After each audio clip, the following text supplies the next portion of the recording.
Mohamadi Faridine, Arvalis Institut du Végétal. J'ai 3 minutes pour vous présenter le projet DILOL. DILOL pour Do It Yourself Lilium. Élément de contexte, l'utilisation intensive d'herbicides ont conduit au fil du temps à la sélection de populations d'adventices résistantes difficiles à éradiquer. Ces résistances se classent en deux catégories. Résistantes dites liées à la cible dues essentiellement à des mutations naturelles du gène ciblé par l'herbicide et résistances non liées à la cible qui sont d'autres mécanismes que la plante peut utiliser pour contourner le traitement herbicide. En France, on compte une vingtaine d'espèces adventices qui présenteraient une résistance au traitement herbicide et ceci concerne essentiellement les inhibiteurs des gènes ALS et AKCase. Mieux décrire et diagnostiquer ces résistances pourrait permettre de mettre en place une gestion raisonnée de lutte contre leur persistance en France. Le projet DILOL avait comme objectif de développer des outils moléculaires pour diagnostiquer les résistances aux herbicides pour une gestion améliorée de la santé des cultures en travaillant sur 3 axes.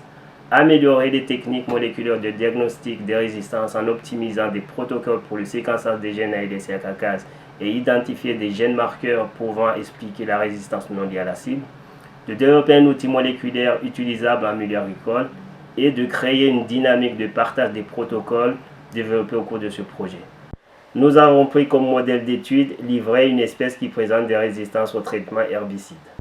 Au bout de 2 ans du projet, nous avons pu développer et valider un protocole permettant de séquencer en même temps plusieurs plantes poulées d'une population avec un seuil de détection d'une plante mutante de 1% et établir la cartographie de la fréquence des mutations détectées en France.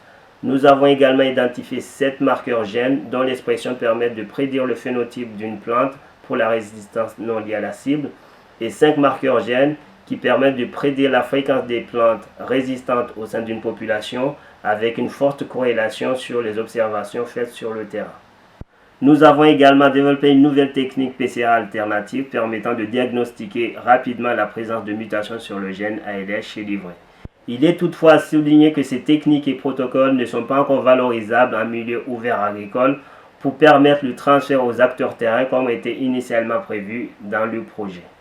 En conclusion, le projet DILOL a permis le développement de plusieurs approches de laboratoire permettant le suivi des mutations des gènes ALS et AKCase, de tenter de comprendre les mécanismes à l'origine de la résistance non liée à la cible en étudiant l'expression de gènes marqueurs candidats, et le développement d'une nouvelle technique PCR permettant de faire de la diagnostic rapide des mutations au gène ALS.